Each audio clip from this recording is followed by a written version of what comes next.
몸이 어리고 아직 미숙한 사람을 어린이라고 하잖아요. 애들. 보통 애들을 부정적으로 얘기할 때는 좀 유치하다, 미숙하다, 뭐 그런 얘기를 많이 합니다. 서툴기도 하고 실수도 많고. 그러게 보면 어른도 잘못하면 애들처럼 왜 이러냐고, 애들 같다고 막 이렇게 얘기하잖아요. 하여간 어리다는 것은 미숙하다, 아직 철부지 없다, 뭐 그런 얘기를 많이 하죠. 헬스를 처음 하는 사람들을 요즘 뭘로 가죠? 헬린이.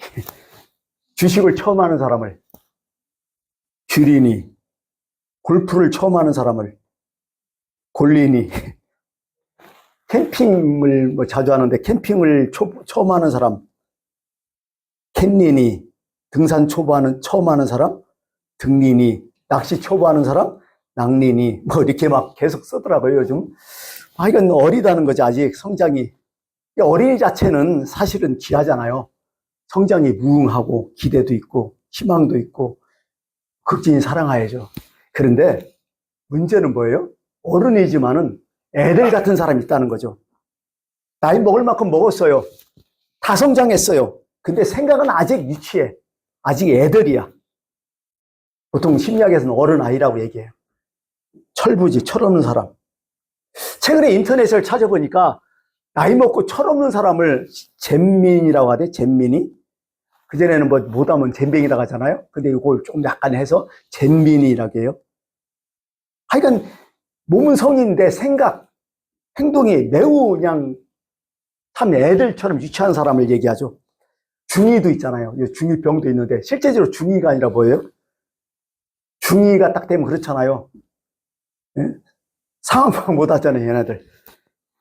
허풍 막 떨고, 뭐, 자의식이 과장되고, 유치한 허세 막 부리고, 나이 먹고 이렇게 되면 중이병에 걸린 어른이라고 또 이렇게 얘기합니다. 하여간 모든 생물은 그런 것 같아요. 자꾸 연약하게 처음부터 태어나죠. 처음부터 완전히 성체로, 완전체로 태어난 것은 사실은 상품뿐이 없어. 뭐, 터미네이터도 아니고. 근데 일단은 생물은 다 연약하게 태어나요. 저마다 유아기가 있고 아동기, 청소년기, 성년기 쭉 거치잖아요. 일단은 몸은 성장한다는 거죠. 그 다음부터는 쇠퇴한다는 거죠. 보통 인간의 몸은 언제까지 성장할까? 요즘 뭐 거의 다 확정됐죠. 24살로 나와요. 만 24살. 우리나라하고 25이겠죠. 25이 피크래요. 그 다음부터는 늙어가는 거야, 이제 그때부터는. 근데 성경은 또 다르게 얘기하잖아요. 모든 생물에는 성장기가 있다는 거예요. 멈춘다는 거예요. 근데 그 외형, 그 육체에는 그럴 수 있지만은 그러나 그 내부, 그 영혼은 그렇지 않다는 거예요. 사도 바울이 그런 얘기를 했잖아요. 고린도후서 4장 16절에 우리는 낙심하지 않는다. 왜냐? 겉사람은 낡아지나 우리의 속사람은 날로 새로워진다. 겉사람, 속사람이 다르다는 거죠. 겉사람은 낡아지게 돼 있다는 거예요. 어차피 진흙 같은 이 몸이기 때문에 깨진다는 거예요. 허물어진다는 거예요. 그런데 속사람은 날로 새로워진다는 성장의 끝이 없다는 거죠. 어떻게 보면 오늘 말씀의 포인트가 아마 이거 있지 않을까 이렇게 생각합니다. 또 성장하대요. 우리는 균형 있게 성장해요. 한쪽만 일방적으로 성장하면 그것도 장애 아니에요? 누가복음 2장 52절 마지막 절이죠. 예수는 그 키와 지혜가 자라면서 하나님과 사람에게 사랑스러워 가시더라 이렇게 얘기해요. 뭔가 균형이 있는 말씀 아니에요? 뭔가 그렇다는 거죠. 네, 몸이 성장하는데 그 내부적인 인격도 성장해야죠. 정신도 성장해야죠. 몸은 다 성이 됐는데 그 인격도 성장하지 않고 유치하고 생각도 참 어떻게 보면 미숙하다면 그거 참 힘들어요. 같이 있기가. 너무 힘들죠. 또 이런 것도 있어요. 겉으로는 성장하지만은 보이지 않는 것도 성장해야 되죠. 보통 우리는 그런 것 같아요. 모든 게. 그죠? 보이는 것만 자꾸 성장하고 자꾸 하는데 보이지 않는 것을 성장해야 진짜 성장 아니에요? 그게 내부가 이게 참 중요하죠. 어떻게 보면. 그런 것 같아요. 네. 요즘 그런 게 많잖아요. 사회적으로 명성도 없고 사회적으로 어떤 지혜, 능력, 소유도 다 가졌지만은 그 인격, 도덕성, 그 내적 존재가 아직도 유치한 인간들이 많잖아요. 그 사람들이 진짜 사람들을 요즘 피곤하게 하잖아요. 이런 인간들 때문에 사고는 팍팍 나고 힘들었죠. 보통 우리가 그전에 그런 얘기해서 학교 다닐 때 물질문화하고 정신문화 얘기했잖아요. 조선시대 때는 사실은 물질문화보다는 정신문화가 발달했다. 맨날 성리학 따지면서 맹자 막 논하면서 뭐 저거 양반 어떻고 뭐 하니까 폼사는 다 나는데 근데 물질 문명을 완전히 개무시해버렸잖아요. 그죠? 그래서 실학이 막 나타나니까 그것도 개무시하다가 어떻게 돼, 나중에. 그 조선 말에는 완전히 일본한테 먹힌 거 아니에요? 모든 강대국들한테. 근데 요즘은 어때요? 오히려 요즘은요, 물질 문화는 엄청나게 강해졌는데 정신 문화가 그렇게 약해질지도 모르겠어요. 이러면 박살 나는 거 얘기예요. 이 힘든 거죠. 이게 뭔가 물질 문화가 있으면 정신 문화도 같이 따라오야 이게 균형이 맞았는데 그거 깨지면 복잡하다는 거죠. 노블레스 오블리지 알잖아요. 프랑스에서 말 나오지만 귀족에겐 귀족답게 행동해야 된다. 책임감도 있어야 되고 봉사도 해야 되고 그만큼 살아야 된다. 그런 얘기 아니에요? 오늘 우리에게 필요한 것은 바로 이런 것이 아닐까. 내가 가진 만큼, 내가 얻은 만큼, 그만큼 해야 되는데 그거 안 하면 균형이 다 깨진다는 거죠. 역사를 봐도 그래요. 역사를 봐도 이게 차례할 때 꼽혔던 문명들이 엄청나잖아요. 뭐 제국들도 있고 이집트를 제국이라 할지는 잘 모르겠어요. 하여간 이집트 문명하면 끝내주잖아요. 지금도. 페르시아 문명, 로마, 뭐 그리스 문명, 그 다음에 쭉 내려와서 뭐 이제 중국, 인도 문명, 아니면 뭐 앙코르와트 문명이라 할지, 아니면 남아메리카 잉카와 아니면 나스카 문화 이런 문명들이 이제 다 지금 깨지고 없잖아요. 왜 그럴까요? 그거 역사적으로 다 분석을 했잖아요. 왜 깨졌냐? 그 원인이 뭐냐? 그건 내부의 도덕적 탁 때문에 그렇대. 특히 로마 제국이 무너질지 않은 로마 제국 왜 무너졌느냐? 먼저 내부의 도덕적인 타락이 일어나는 거죠, 시작은. 그러니까 어떻게 보면 정치적으로 부패되는 거야. 계속 부패되고. 그러다 보니 막 황제가 암살당하는 일이 막 빈번해지고. 또 관리들은 뭐예요? 나라 생각 안 해요.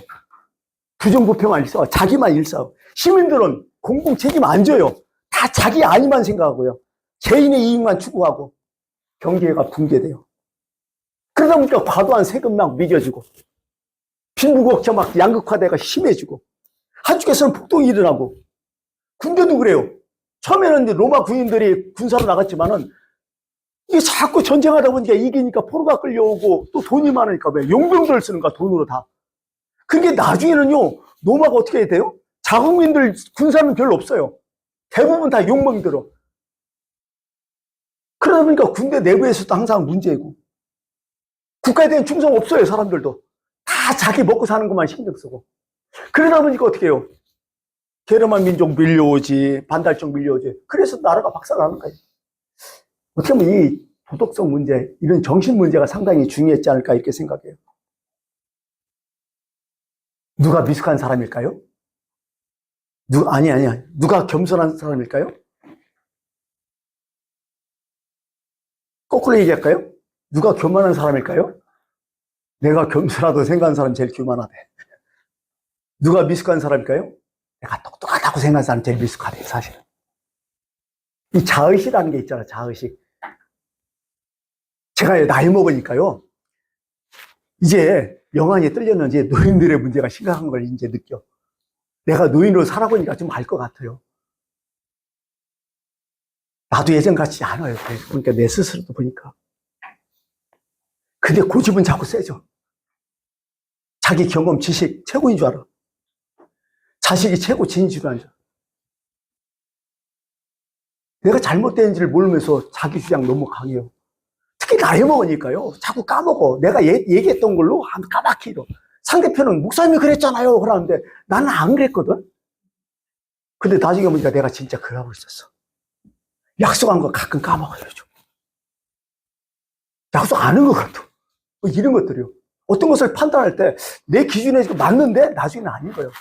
젊은 사람하고 이렇게 얘기 나눠보면 아, 내가 바보였구나. 이런 걸 가끔 느껴요. 근데 나이 먹을수록 이걸 착각이 너무 심한 거야. 자기가 최고인 줄 알아. 스스로 그래요. 내가 이제 만 65세 되면 법적으로 노인 인구잖아요. 거기에 포함되잖아요. 800만이네, 지금. 제가 포함됐잖아요. 할 말 있어, 저도. 가만히 보면, 나 같은 노인들이 나라 망칠 것 같아, 겁나. 사실 그래요. 예. 네. 다 그러지. 모세가 이런 말 했잖아요. 우리 잘하는 거예요. 우리 나를 계수함을 가르치사 지혜로운 마음을 얻게 하소서. 나를 계수한다는 거예요? 나를 샌다는 것이요? 뭐 그냥 피상적으로 그냥 딱 보면 나이를 샌다는 게 이게 지혜구나 이렇게 생각했지만은 그러나 이게 더 중요한 말은 뭐냐면 인생은 이렇게 유한하다는 거예요. 짧다는 거예요. 그렇기 때문에 하루하루 소중하게 살아가는 거예요.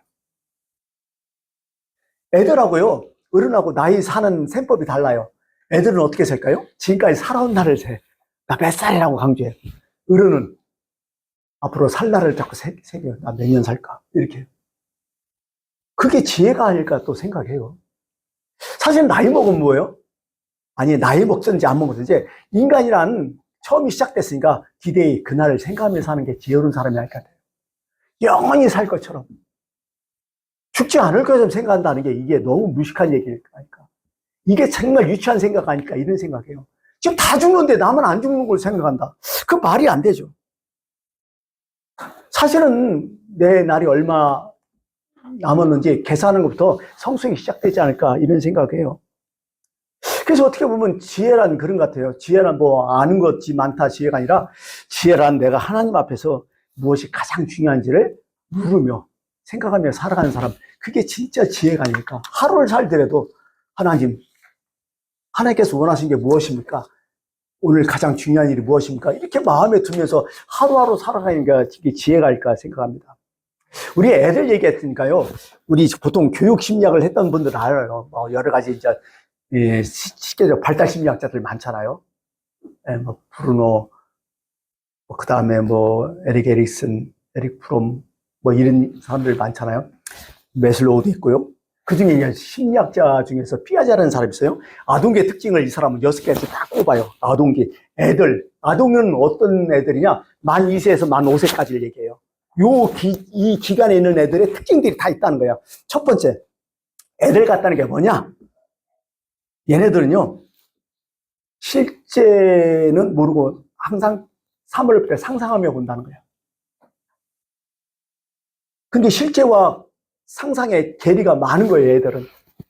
또 두 번째는 뭐냐면, 이 애들은 직관에만 판단하고 논리가 약해요. 무슨 얘기냐면, 그냥 보는 대로, 듣는 대로 그냥 직접 믿어버려. 이걸 해석할 줄 몰라요. 논리가 없어요. 내가 뭘 하면 결과가 어떻게 될지 이거 상관 못 해요. 할 수도 없어요, 애들은.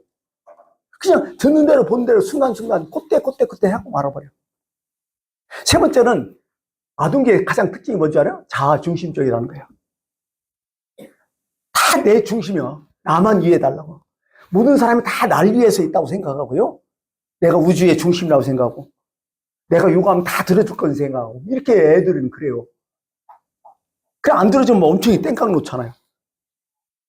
당장 좋을 대로만 하는 거예요, 애들은 어떻게 보면. 넷째는요, 좀 어려운 얘기 있어요. 물한론적 세계관을 가졌다. 이 물한론적이라는 건 어떤 뜻이냐면, 사물에도요, 어떤 정신이 있다는 거예요. 그게 어떤 정신, 내지는 그 의식이 있다고 자꾸 이런 생각을 해요. 무슨 얘기냐? 화산이 빵 터졌어요. 그럼 어떻게 우리는, 이거 지각 경상이구나. 그런데 애들은 어떻게 해요? 화산이 화났다고 생각해요. 나무가 말을 하고요, 바위가 막 움직여요. 이게 진짜인 줄 알아요. 그러니까 애들한테 통하는 게 뭐예요? 동화야. 진짜 동화 그렇게 믿어요. 애니메이션 있죠? 만화영화. 그거 진짜인 줄 알아, 애들은. 간과다 이런 일이 있었잖아요. 뭐, 그전에 배트맨 막 나오고 막 스파이더맨 나올 때 애들이 지금 뭐 포대기 하나 메고 옥상에 떨어져가고 날아다가 죽는 애들 있었어요, 가끔. 이렇게 생각한다니까, 애들. 진짜인 줄 알아, 그게. 이게 애들의 습성이죠. 또 보니까 다섯 번째는 타율적 도덕관이 있대요. 자기 주관 없어요. 남 따라 많이 하죠. 예. 유행 좋아하고, 모방 좋아하고, 그죠? 요즘은 신상품 막 좋아하고, 뭐 애들 성격이 어떻게 보면 그런 것도요. 뭐 이렇게 해줘. 그 다음에 마지막에는요, 꿈의 실제론을 얘기하는데요. 꿈과 현실을 이해 못 해요. 꿈꾸면 진짜 그게 진짜인 줄 알아. 어른 중에서 그런 사람 있잖아요. 지금 꿈꿨는데 막 남편이 뭐 어떤 여자하고 같이 뭐 놀러 다니는 꿈꾸는데 진짜 남편 의심하고 막 난리는 물비층에 뭐 이런 사람. 이게 애들이거든요. 이거 가만히 따져보면 애들 성격이 이렇다는 거죠. 오늘도 오늘 말씀에도 그래요. 어린아이 모습을 쭉 얘기했어요. 11절에 내가 어렸을 때에는 말하는 것이 어린아이 같고 쭉 얘기하잖아요. 이 어린아이 말은 뭐냐는 거예요. 일단 언어가 약간 유치하죠. 감정 주도적이라는 거야. 감정적인 언어를 막 섞는다는 거예요. 그리고 애들은요, 금방 변해요. 금방 해버렸다, 금방 울잖아. 그죠? 금방 미워했다가 금방 좋아하고. 이게 어떤 현상이냐면, 다른 사람이 다 죽이려면도요, 나한테만 잘해주면 다 좋은 사람이야. 이렇게 애들을 이해한다고요.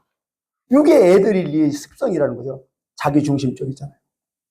그리고 흑백 논리 되게 좋아하고. 그러다 보니까 대화 협상 안 돼요, 애들한테는. 안 되면 무조건 떼깍 놓는 거지. 그 다음에 막 그렇게 돼버리고요. 예. 내가 이 일을 하면 파급 효과를 알잖아요. 이 일 어떤 결과 나오지. 이거 못해, 애들은. 그렇다는 거지, 애들 성격이. 예, 직감적이고. 아까 얘기했던 것이. 요즘 카더라 이런 거 많잖아요. 어른은 뭐예요? 카더라 듣고 어떻게 해야 돼요? 검증 한번 해야 될 거 아니에요. 필터링 한번 해야 될 거 아니에요. 그냥 누구 한 사람 일방적인 말만 들어. 이거 애들이 애들, 이거. 이러면 골치 아파진다는 거죠. 가끔 어른 중에 그런 분이 있잖아요. 한쪽만 말만 들어갖고. 아니요, 목사님들 중에도 많아요.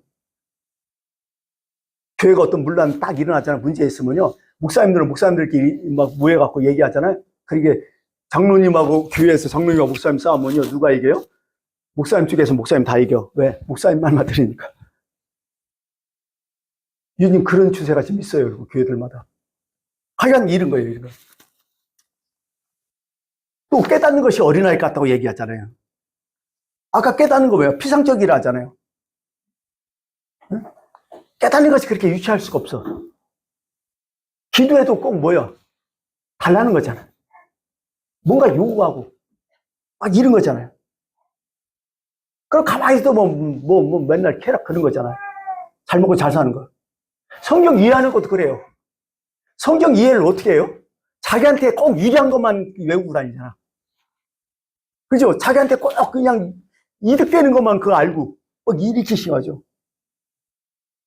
필요한 예에서 한번 얘기해 볼까요? 호세아서 6장 1절에 이런 말씀 있어요. 오라 우리가 여호와께로 돌아가자. 여호와께서 우리를 찢으셨으나 도로 낫게 하실 것이요 우리를 찢으셨으나 싸매어 주실 것입니다.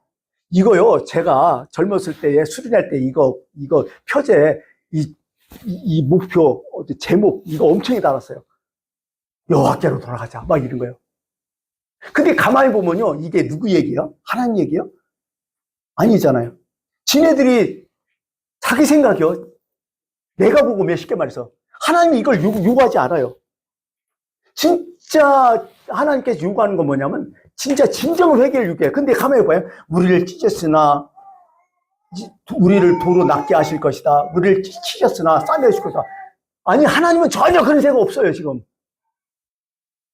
근데 지가 막 그냥 막 해석하는 거야. 지가 좋을 대로, 원하는 대로. 이런 식이란 말이에요.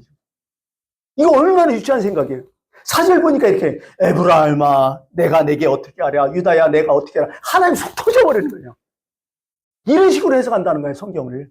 자기 유리한 대로, 자기 필요한 대로 갖다가 막 해갖고. 하박국서 3장 2절 여호와여 주는 주의 일을 이 수년 내에 부응하게 하옵소서. 이거요, 교회들마다 다 걸어놨어요. 교회 부응 하면서. 그래서 부응이 뭐예요? 부응은 다른 게 아니라 여기서 정확한 의미는 뭐냐면 지금 우리가 다 죽게 됐다는 거예요. 죽게 됐으니까 하나님 앞에 호소하는 거예요. 하나님 제발 살려달라고, 용서해달라고, 기회달라고. 어떻게 보면 부응을 하더라도요, 어떤 내적인 부응, 정말 변화를 얘기하는데 우리는 뭐예요? 막 그냥 자기 이주로 다 막 숫자적인 부응 이렇게 해갖고 다 난리 났단 거 아니에요. 성경을 이런 식으로 해석한다는 거예요. 내 이주로. 이게 진짜 깨닫는 것이 유치하다는 거예요. 다. 어떻게 보면 우리도 성경을 읽을 때 이렇게 유치하게 깨달을지 모르겠어요. 세 번째는 생각하는 것이 유치하다. 어린이 왔다. 뭐냐. 아까 얘기했잖아요. 생각이 다 자기 중심적이라고. 그런 식으로 참 신앙생활 하는 거예요. 다 지금 우리도. 하나님 중심이 아니요. 보면 가만히 보면 다 중심이에요. 내 중심이요.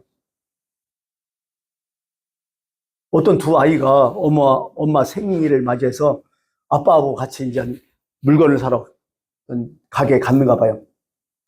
한참 이제 큰아이는 이제 초등학교니까, 초등학교 다니니까, 엄마가 지금 막 한참 좀 살 빼라고 운동 많이 하니까, 엄마에서 뭐 할까 하다 자기 용돈에서 이제 많지 않으니까 어떻게 해요? 좋은 양말, 스포츠 양말 하나 산 거야. 엄마를 생각하면서. 근데 둘째는 뭐 산 줄 알아요? 다니면서 장난감 사더래요. 왜 물었대요? 왜 장난감 사? 내가 좋아하면 엄마도 좋아하지. 이렇게 하더래요. 애가 유치하면 이렇게 돼버려요, 이게. 내가 좋아하면 다 좋아할 것처럼. 내가 결정하면 다 따라올 것처럼. 이게 아니잖아, 이게. 특히 자기중심적 이런 생각을 갖고요. 누굴 섬긴다, 누구한테 헌신한다, 열심히 다 사람 미쳐, 이거 나중에. 이런 사람 때문에. 분란이 많아요. 왜 자기 위주로 다 해버리니까 너무 힘든 거예요, 주변에는. 이게 아닌데도 이게. 다른 사람 생각 무시해버리잖아요. 참 힘들어요. 그게 어린아이는 자기 중심으로 생각하고요. 성숙한 사람은 다른 사람 본의로 생각한다는 거예요. 이게 중요하죠. 입맛도 그렇잖아요. 내 입맛에 맞으면 다른 사람 다 입맛 맞다. 그래, 강요하잖아요. 맛있는데 왜 맛없다고 하냐고. 아니, 다른 사람 맛올 수 있잖아요. 이런 생각이 좀 있어야 된다는 거죠. 그렇게 다 보면요. 어느 때 어른이 될게요. 나 아닌 다른 사람에게 생각이 옮길 때 어른이 된다는 거죠. 어떻게 보면. 이런 형태로 자꾸 이게 살다 보니까 요즘은요, 진짜 애들 같은 어른들이 너무 많아. 그리고 애들 중에서도요, 철부지 같은 애들이 많아. 항상 얘기하지만 촉법소년 많잖아요. 범행, 의식하는 거 보면 요즘 젊은이가 젊은이 아니에요. 여러분, 4.19 의거라는 게 있었잖아요. 1960년대에. 이승만 정권 부정선거에 들고 일어난 거. 누가 했어요? 4.19 의거는? 그 당시에요. 고등학교 애들이 했어요. 고등학교 애들, 중학교, 고등학교 애들이. 지금은 그 애들 해요? 없잖아요, 요즘. 최소한 대학생들이 하는데, 대학생들 아무것도 안 하잖아요. 뭐 문제 있어도. 가만히 들고 나지 않고, 지 밥벌이만 자꾸 생각하고 그러잖아요, 다들.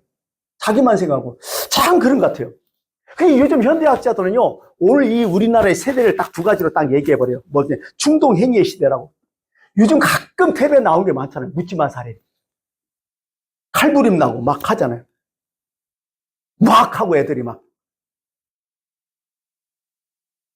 요즘 한블리 보면 나와요, 그거. 막 열 받쳐갖고 갑자기 막 그냥 막 보호군정하고 난리 나잖아요. 뭐 이런 것들이 너무 빈번해요, 요즘. 왁왁 하는 것들이. 어떻게 터질지 모르겠어, 막. 이 사회가 그래요. 누가 뭐 감정도 없어요. 자기 기분 내키는 대로 해버려요, 막. 무작위로. 뭐 그런 식이죠. 그리고 또 두 번째가 나온 게 뭐냐. 그 편법 능용화 시대라고 또 얘기해요. 유치한 사람들은요, 정상적으로 하지 않고 꼭 요령 부려요. 꼭 편법을 쓰려고 해요. 어떻게 보면 편법을 더 좋아해. 편법을 탁 했다. 그래갖고 뭐가 됐다 그러면 자기가 능력자인 줄 알아, 다들. 엄청나게. 사실은 그게 아니잖아, 살아보면. 모르 가도 서울만 가면 된다. 옛날에도 있었죠, 그런 게. 말도 안 되는 짓 하는 거지. 실제 이런 일이 있었어요. 읽어봤어요, 제가. 책에서. 어떤 사람이 보통 비행기를 타면 한 외국 가면 2시간 전에는 가야잖아, 수속 발별하면. 근데 이제 약간 차가 밀려갖고 늦었어. 딱 가니까요, 수속이 끝나버린 거야. 비행기는 거의 다 이제 출발하고 있었고. 그러니까 이 사람이 가서 따지는 거지. 안내에 가서 프론트에 가서 따지는 거야. 왜 비행기가 출발했냐고. 그 안내하는 분은 비행기를 정한 시간대로 출발하는 게 맞습니다. 손님 이해하시기 바랍니다. 다른 걸로 다시 바꿔드릴까요? 바로 그 화를 내면서 이렇게 하는 거죠. 아니, 내가 지금 항공권이 있는데 내가 특별하게 이번에는 비즈니스석을 샀는데 비즈니스석 산 사람을 기다리지 않고 왜 출발하냐 이렇게 하더라고요. 이코노미를 타면 출발해도 되고 비즈니스 갖고 출발하면 안 돼요? 1등석 퍼스트 클래스 타면 출발 못 해요? 그 사람 안 타면? 말이 안 되잖아요. 얼마나 유치해 이게. 이런 유치한 어른들 너무 많아요. 뭐 자기가 뭐 특별한 거 하나 갖고 있고 어떤 위치에 있고요. 어떤 권력이 있으면 자기가 특별하게 내빨라가고 특별하게 행동하려고 하고 자기만 열애인 줄 알고 이런 인간들 너무 많잖아요. 얼마나 이거 유치한 사람이 이게 완전히 정신적으로. 요즘 그게 많아요. 이게 너무 많다는 거예요. 그래서 오늘 성경은 그래요. 이렇게 살지 말라. 제발 이렇게 살지 말라. 10절에 이런 말씀하죠. 온전한 것이 올 때는 부분적으로 하던 것이 피하리라. 지금 어떻게 보면요, 우리는 부분적으로만 다 알고 있어. 어떻게 보면 천국도 부분적으로 조금뿐이 못 알고 있어. 근데 온전한 것이 어느 순간에 온다는 거야. 온전한 것을 나아가라는 거야. 계속 부분적으로 알지만은 계속 그 영역을 넓히라, 이런 말씀이겠죠. 장성한 사람에 대해서는 어린아이를 버려놓으라. 이게 맞죠. 이게 버려야 되죠. 우리도 어떻게 보면 짐승이 자기 변화시킬 수 있어요? 아니죠. 인간만이 자기를 변화시키고 있다고 하죠. 동물에게는 그래서 책임을 묻지 않아요. 인간에게 책임을 묻지. 그래서 인간만이 어떻게 보면 인생의 개척자로 갈 수 있는 거죠. 이렇기 때문에 변화를 해야 된다는 거죠. 내 몸 내버려 두면 어떻게 돼요? 망치죠. 내가 먹고 싶은 거 다 먹고 하고 싶은 거 다 하면요, 결국 내 몸이 망쳐요. 요즘은 30, 40대도 당뇨가 많다네요. 고혈압 환자가 아주 많다네요. 음식 그렇게 바꿔놨잖아요. 그럼 내 감정은, 내 정신은 내버려 두면 돼요? 이것도 힘든 거예요. 사실 내버려 두면 안 된다는 거예요. 자기 몸을 잘 다스릴 줄 아는 그런 게 바로 어른이라는 얘기죠. 12절, 우리가 지금은 거울로 보는 것 같이 힘이 하나 그때는 얼굴과 얼굴을 대하여 볼 것이요 지금은 내가 부분적으로 하나 그때는 주께서 하신 것 같이 내가 온전히 알리라. 옛날에는 그렇잖아요. 거울 하면 어떻게 돼요? 동거울 아니요, 요즘 거울이 아니잖아요. 희미하게 안다는 거죠. 그러나 그때는 확실하게 안다는 거예요. 어떻게 보면요, 그런 것 같아요. 신앙이라는 것은, 우리가 신앙은 사실은 하나님을 동거울로 보는 것 같아. 잘 안 보여. 희미하고 때는 또 녹슬 때는 더 안 보이고. 근데 여러분 어떻게 해야 돼요? 그때는 우리가 확실히 안다는 거죠. 근데요, 나는 하나님 확실히 보다도 누구는 나를 잘 알까요? 상대방은 하나님은 나를 잘 안다는 거죠. 그래서 욥이 그런 얘기 하잖아요. 나의 가는 길을 내가 아시나니 너희 하늘 아버지께서 너희에게 있어야 될 줄 아시느니라. 이거 믿고 우리는 가는 거야. 그냥 나한테 어떤 일이 일어났던지. 이게 성숙 아니에요? 믿는 게 성숙 아니냐고요. 이게 하나님 사랑 믿고 가는 거죠.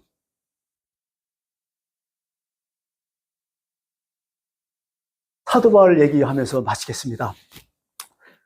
사도 바울이 로마 선교사로 떠나잖아요. 이제 사도행전을 보면. 근데요, 사실 가이사랴 빌립보에서, 아니 그냥 가이사가 아니라 빌립보, 아니 가이사랴 해변가에서 벌써 2년 동안 거기서 구류 생활을 했잖아요.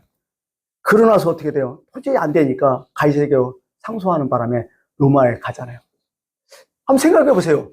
내가 어디 선교사를 간다면 여러분 어때요? 환송 예배 하잖아요. 보통 막 축하해주고 도움 주려고 하고 막 장하다고 뭔가 으쌰으쌰하고. 근데 사도 바울은 어떻게 가요? 죄인의 모습으로 가잖아요. 묶여서 가잖아, 사실은. 그게 참 어려운 거로만. 죄인의 모습으로 가. 아니, 선교사 가는 사람이 왜 죄인의 모습으로 가냐고. 최소한 자인의 몸을 가야 할 거 아니에요. 근데 그것도 아니야. 묶여서 가는 거야. 죄인의 모습으로. 호송되는 거예요. 근데 가다가 그 길이 평탄하면 얼마나 좋아요. 가다가 어떤 태풍 만나요? 유라블로라는 태풍도 만나고 박살나고 죽을 동안 하잖아요. 13일 동안 막 캄캄한데 해갖고 다들 죽으러 가잖아요. 그 로마에 가잖아요. 아니, 사도 바울은 시민권도 있어요. 진짜 로마 가면 어떻게 보면 엄청나게 도움되는 시민권이잖아요. 이거 하나도 사용 못해요. 되는 게 없어, 이게. 편의도 못 가. 아주 죽을 동하고 가. 개고생해. 여러분 같으면 어떻게 했어요? 화나죠. 아니, 그래도 내가 이렇게 사명을 갖고 하는데 하나님 너무 하시는 거 아니냐고. 하나님께 따질 수 있는 문제예요, 이게 합리적으로. 근데 사도 바울은 그렇지 않아요. 이걸 겪으면서 이렇게 해야죠. 여러분요, 안심하라. 배에 있는 사람한테 나는 내게 말씀하신 그대로 되리라고 하나님을 믿노라. 기가 막힌 말을 하잖아요. 내가 지금은 부분적으로 하나? 그때는 주께서 나를 아신 것 같이 내가 온전히 알리라. 하나님 나 알고 계신다. 괜찮다. 여러분, 우리는 사실은 믿음 생활을 하고 있지만은 이 믿음이요, 신나게 보이는 거예요. 확실하게 보이는 사람은 여기 아무도 없어요. 난 하나님 봤다. 글쎄요, 그게 진짜 하나님인지 잘 모르겠어요. 우리 모두는 보편적으로 다 힘이에요. 그러나 그때가 있어. 그날 뒤에. 그때는 하나님이 확실할 거야. 지금 내가 모르는 거지, 그때는 내가 확 열려갖고 하나님 정확히 알 것 같아. 네. 지금 이렇게 희미할 때, 미숙하지만은, 그래도 하나님 더 많이 알려고 노력하고, 하나님 마음을 더 깨치려고 노력하고, 그러다 보면 어느 순간에 우리가 하나님을 직접 볼 날이 있을 것입니다. 그때를 기다리면서 오늘도 신앙생활 잘 하시기 바랍니다. 기도하겠습니다. 아버지 하나님,